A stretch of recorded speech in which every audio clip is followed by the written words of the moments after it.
46 militaires à Bamako. Jusqu'à présent, les militaires ivoiriens sont toujours détenus à Bamako. On se pose la question pourquoi.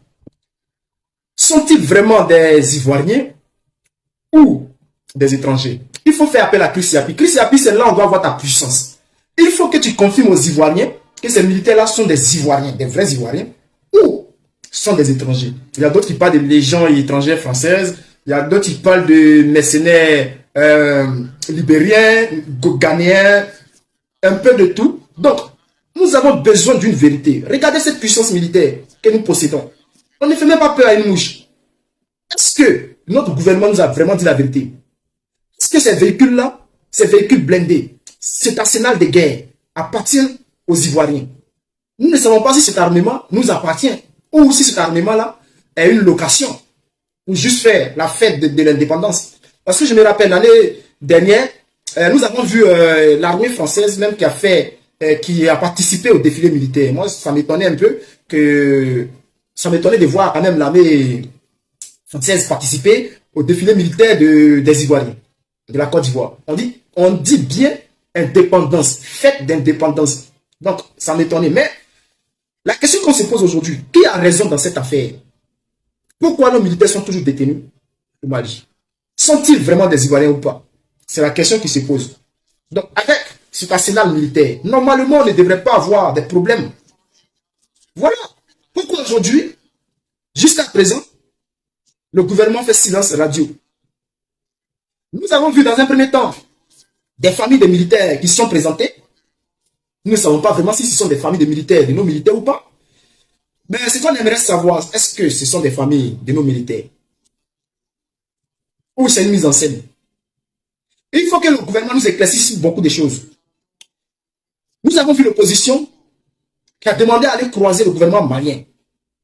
Nous avons vu l'opposition qui a demandé à ouvrir une enquête au Parlement.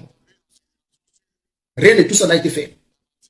Nous avons vu Pichéric Balé qui est allé au Mali, qui est allé s'informer, qui a eu des nouvelles de nos militaires, qui a croisé le gouvernement malien et qui a su beaucoup de vérités.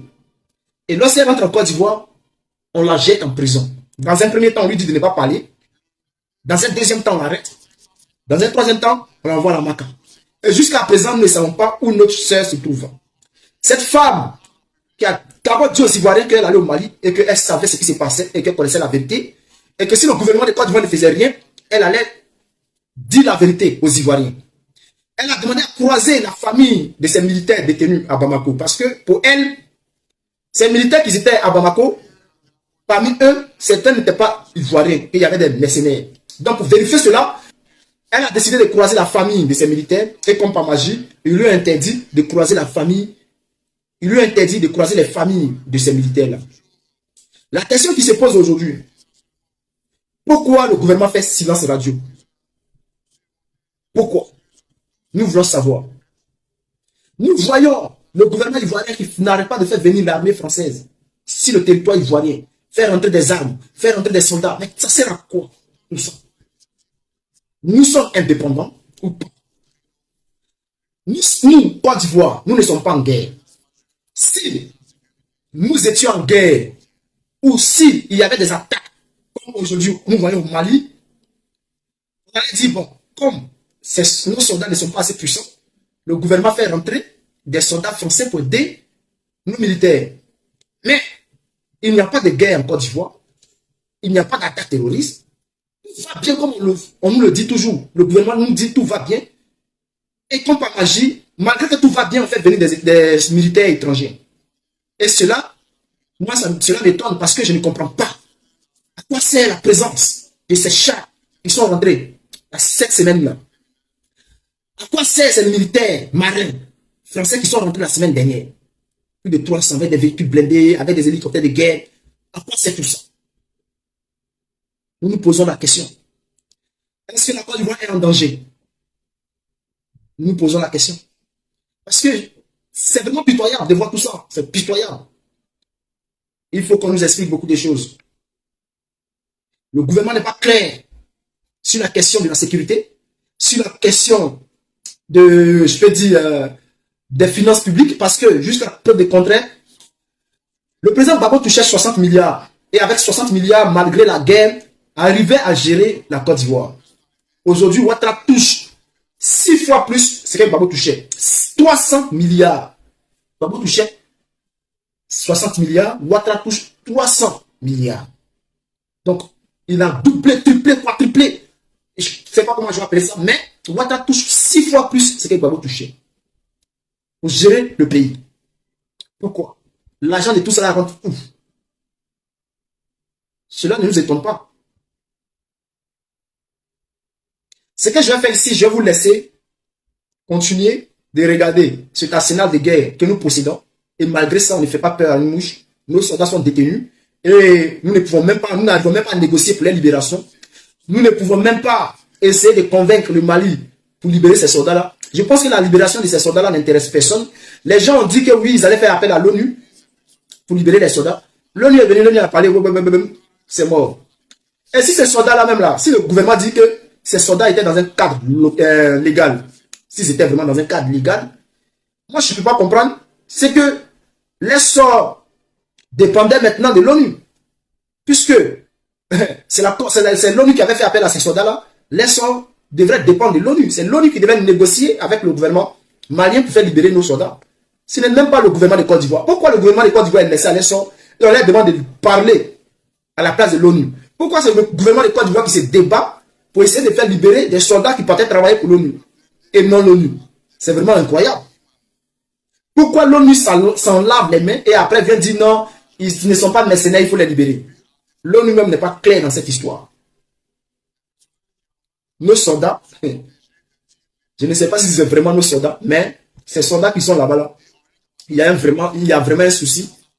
S'il faut les libérer ou pas, ça je ne sais pas par le Mali, mais il y a un problème. Continuez à regarder notre arsenal militaire et vous allez apprécier par vous-même. Et il faut que Chris Yapi nous dise si ces armes-là sont à la Côte d'Ivoire ou c'est une location en fait. Le blindé F-550 est engagé pour circonscrire les émeutes métal normand en péril de l'ordre public et est parfaitement adapté au combat des localités en toute protection de son personnel embarqué.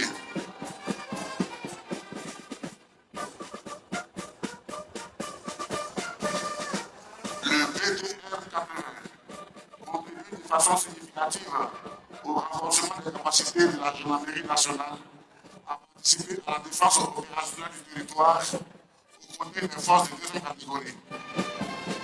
En plus de ces éléments, cet engin dispose d'une grande autonomie dans les inondations.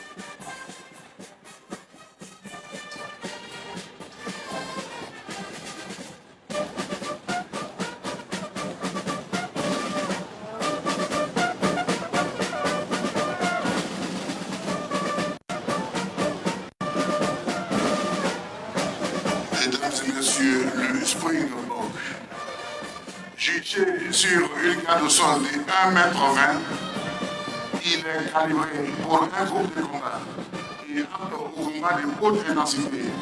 La protection du personnel embarqué et sa puissance de feu sont ses atouts.